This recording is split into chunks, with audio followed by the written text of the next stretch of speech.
Let's mic आज का अखबार।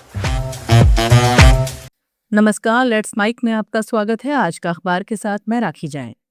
यहाँ हम देश दुनिया के सबसे बड़े और विश्वसनीय अखबारों से चुनते हैं रिपोर्ट्स जो सिर्फ खबर नहीं, आपकी समझ और सोच को गहराई देती हैं। द न्यूयॉर्क टाइम्स में प्रकाशित लेख America has become a dangerous nation. इसमें लेखक बहुत साफ शब्दों में कहने की कोशिश करता है कि आज का अमेरिका पहले जैसा नहीं रहा, जो कभी दुनिया को दिशा देता था। अब वही देश बिना सोचे समझे ताकत का इस्तेमाल करने वाला बनता जा रहा है। लेख के मुताबिक करीब 80 साल तक अमेरिका खुद को फ्री वर्ल्ड का नेता मानता रहा, लेकिन अब डोनाल्ड ट्रंप के दौर में उसकी भूमिका नेतृत्व से हटकर दबाव और वर्चस्व दिखाने वाली हो गई है। ईरान पर हमले, वेनेजुएला के राष्ट्रपति को गिरफ्तार करना या क्यूबा पर नजर डालना, ये सब कदम बताते हैं कि अमेरिका अब सहयोग और कूटनीति की बजाय ताकत के दम पर दुनिया को चलाना चाहता है। लेख ये भी समझाता है कि पहले जो पैक्स अमेरिकाना कहलाता था, यानी अमेरिका के नेतृत्व में बना वैश्विक संतुलन, वो अब टूट रहा है। उसकी जगह लेक्स अमेरिकाना जैसी स्थिति बन रही है, जहां अमेरिका खुद ही नियम तोड़ रहा है। लेखक का कहना है कि अमेरिका अब दुनिया से जिम्मेदारियों का बोझ नहीं उठाना चाहता, लेकिन ताकत के फायदे जरूर लेना चाहता है। इससे उसके पुराने सहयोगी भी दूर हो रहे हैं और वैश्विक भरोसा कमजोर पड़ रहा है। आगे लेख इतिहास का हवाला देते हुए बताता है कि बड़ी ताकतें अक्सर तब गिरती हैं जब वो अपनी जिम्मेदारियों और संसाधनों के बीच संतुलन नहीं बना पाती। आज अमेरिका भी उसी मोड़ पर खड़ा दिख रहा है। एक तरफ युद्ध और सैन्य ताकत, दूसरी तरफ अंदरूनी आर्थिक और सामाजिक चुनौतियां। लेख ये भी इशारा करता है कि अगर अमेरिका अपने मूल मूल्यों, लोकतंत्र, सहयोग और वैश्विक जिम्मेदारी से दूर होता गया, तो उसकी गिरावट सिर्फ ताकत की नहीं, बल्कि पहचान की भी होगी। कुल मिलाकर लेख चेतावनी देता है कि दुनिया पोस्ट अमेरिका दौर में जा सकती है, जहां अमेरिका मौजूद तो रहेगा, लेकिन वो वैसा अमेरिका नहीं होगा जो दुनिया को स्थिरता और भरोसा देता था। लेखक का संदेश साफ है, अगर अमेरिका ने अपनी दिशा नहीं बदली तो उसकी ताकत ही उसके लिए और दुनिया के लिए खतरा बन सकती है। द गार्जियन में प्रकाशित संपादकीय the guardian view on Trump's Iran talks, a war, a pause and a distraction. इसमें बताया गया है कि डोनाल्ड ट्रंप के ईरान के साथ कथित बातचीत के दावे जितने दिखते हैं, उतने साफ और ठोस नहीं हैं। लेख के मुताबिक एक तरफ ट्रंप युद्ध छेड़ते हैं, दूसरी तरफ अचानक पॉज और बातचीत की बात करते हैं, लेकिन खुद ईरान इन बातचीतों से इनकार कर रहा है।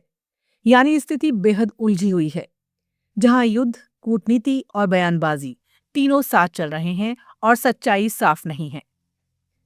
संपादकीय ये भी कहता है, अगर बातचीत सच में हो रही है तो ये तनाव कम करने की दिशा में अच्छा कदम हो सकता है, लेकिन ट्रंप के बयानों पर भरोसा करना मुश्किल है।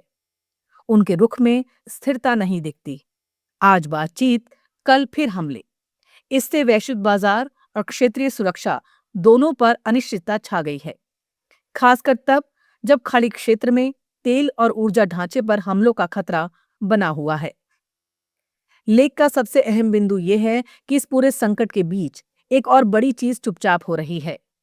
बेंजामिन नेतन्याहू की सरकार वेस्ट बैंक में अपने कब्जे को और मजबूत कर रही है। रिपोर्ट के अनुसार जमीन की कानूनी पंजीकरण और बसने वालों को हिंसा के जरिए फिलिस्तीनियों की जमीन पर स्थायी नियंत्रण की कोशिशें तेज हो गई हैं। संपादकीय का कहना है कि युद्ध की आड़ में एक तरह का धीमा विलय, जिस पर दुनिया का ध्यान कम है। कुल मिलाके ये लेख कहना चाहता है कि ट्रंप की बातचीत सिर्फ एक कूटनीतिक पहल नहीं, बल्कि ध्यान भटकाने का जरिया भी हो सकती है, ताकि असली जमीनी बदलाव, खासकर वेस्ट बैंक में, बिना ज्यादा विरोध के आगे बढ़ते रहें। संदेश साफ है, मौजूदा हालात में सिर्फ युद्ध और शांति की बात नहीं, बल्कि उसके पीछे चल रही रणनीतियों को भी समझना जरूरी है। बीबीसी हिंदी में प्रकाशित लेख ड्रोन और मिसाइल हमलों के बावजूद खाड़ी के देश क्यों नहीं कर रहे ईरान पर पलटवार। इसमें यह समझाने की कोशिश की गई है कि लगातार हमलों के बावजूद खाड़ी देश सीधे तौर पर ईरान से युद्ध में कूदने से क्यों बच रहे हैं। लेख के मुताबिक ईरान की तरफ से कतर, यूएई, सऊदी अरब जैसे देशों पर हमले हुए हैं, लेकिन इसके बावजूद ये देश जवाबी कार्रवाई से दूरी बनाए हुए हैं, क्योंकि उनके लिए जोखिम बहुत बड़ा है और फायदा बेहद सीमित। लेख बताता है कि खाड़ी देशों की अर्थव्यवस्था तेल, गैस, शिपिंग और निवेश पर टिकी है और स्ट्रेट ऑफ हॉर्मुज जैसे अहम रास्तों के जरिए पूरी दुनिया की सप्लाई जुड़ी है। ऐसे में अगर ये देश युद्ध में उतरते हैं तो वो खुद बड़े निशाने पर आ जाएंगे और उनकी अर्थव्यवस्था को भारी नुकसान हो सकता है। इसलिए उनकी रणनीति फिलहाल यही है कि इस जंग को अपना युद्ध ना बनने दिया जाए। साथ ही लेख ये भी याद दिलाता है कि 2003 में इराक वार के बाद जो अराजकता फैली थी, उसकी छाया आज भी खाड़ी देशों के फैसलों पर है। उन्हें डर है अगर ये संघर्ष और बढ़ा तो पूरे क्षेत्र में अस्थिरता फैल सकती है और ईरान का प्रभाव और बढ़ सकता है। इसी वजह से वो सीधे टकराव से बचते हुए कूटनीति को ही बेहतर रास्ता मान रहे हैं। हालांकि लेख ये भी कहता है ये स्थिति हमेशा नहीं चलेगी। अगर ऊर्जा ठिकानों पर बड़े हमले होते हैं या ईरान के सहयोगी सीधे इन देशों को निशाना बनाते हैं तो खाड़ी देशों का रुख बदल सकता है और वो जवाबी कार्रवाई के लिए मजबूर हो सकते हैं। कुल मिलाकर ये लेख बताता है कि खाड़ी देश कमजोरी की वजह से नहीं बल्कि सोच समझकर और बड़े नुकसान से बचने के लिए अभी संयम बरत रहे हैं, लेकिन हालात बिगड़े तो ये संतुलन कभी भी टूट सकता है। अल जजीरा में प्रकाशित लेख the US should end the war as early as possible. इसमें लेखक साफ तौर पर यह दलील देता है कि डोनाल्ड ट्रंप को ईरान के साथ चल रही जंग को जितनी जल्दी हो सके खत्म कर देना चाहिए, क्योंकि इसे जारी रखने के नुकसान फायदे से कहीं ज्यादा हैं। लेख के मुताबिक अगर अमेरिका ईरान के ऊर्जा ढांचे को तबाह करता है तो इससे सिर्फ एक देश नहीं बल्कि पूरी दुनिया प्रभावित होगी। पर्यावरण संकट पैदा होगा, लाखों शरणार्थी बनेंगे और ये लोग अमेरिका के खिलाफ गुस्से से भर जाएंगे, जो आगे चलकर वैश्विक अस्थिरता बढ़ाएगा। लेख ये भी कहता है सबसे बेहतर रास्ता कूटनीति और युद्ध विराम है। अगर अमेरिका एक तरफा सीजफायर कर दे और पीछे हट जाए तो ईरान के पास खुद अपने आर्थिक हितों की वजह से स्ट्रेट ऑफ हॉर्मुज जैसे अहम रास्तों को खुला रखने की मजबूरी होगी, जिससे तेल की कीमतें भी नियंत्रित रह सकती हैं। यानी युद्ध खत्म करने से वैश्विक अर्थव्यवस्था को भी राहत मिल सकती है। लेख ये भी स्पष्ट करता है कि बमबारी से किसी देश में रेजिम चेंज नहीं होता, बल्कि हालात और जटिल हो जाते हैं। इसके बजाय अगर बदलाव लाना है तो अंदरूनी राजनीतिक प्रक्रियाओं और रणनीति से ही संभव है। सबसे अहम बात, लेखक घरेलू राजनीति का पहलू उठाता है। अमेरिकी जनता इस युद्ध को नहीं चाहती। बढ़ती महंगाई, पेट्रोल की कीमतें और असुरक्षा की भावना लोगों को परेशान कर रही है। ऐसे में युद्ध जारी रखना डोनाल्ड ट्रंप और उनकी पार्टी के लिए राजनीतिक रूप से नुकसानदेह हो सकता है। कुल मिलाकर ये लेख कहता है ये सिर्फ विदेश नीति का मामला नहीं है, बल्कि अमेरिका के अंदरूनी हालात से भी जुड़ा है।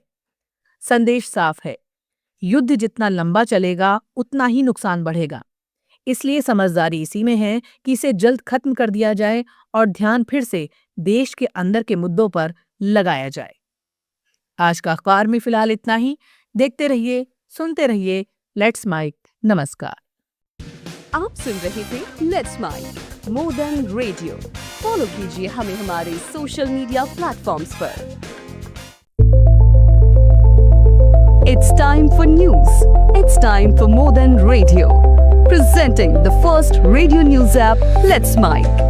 Let's Mic, a news-based app on your phone where you get to watch and listen news, talk shows, interviews, radio show podcasts.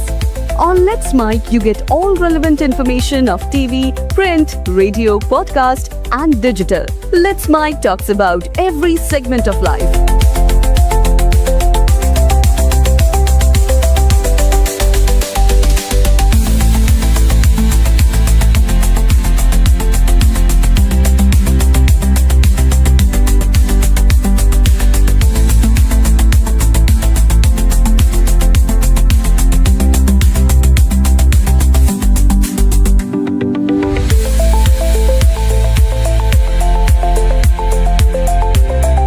Download app now from Play Store. Available both on Android and iOS mobile phones.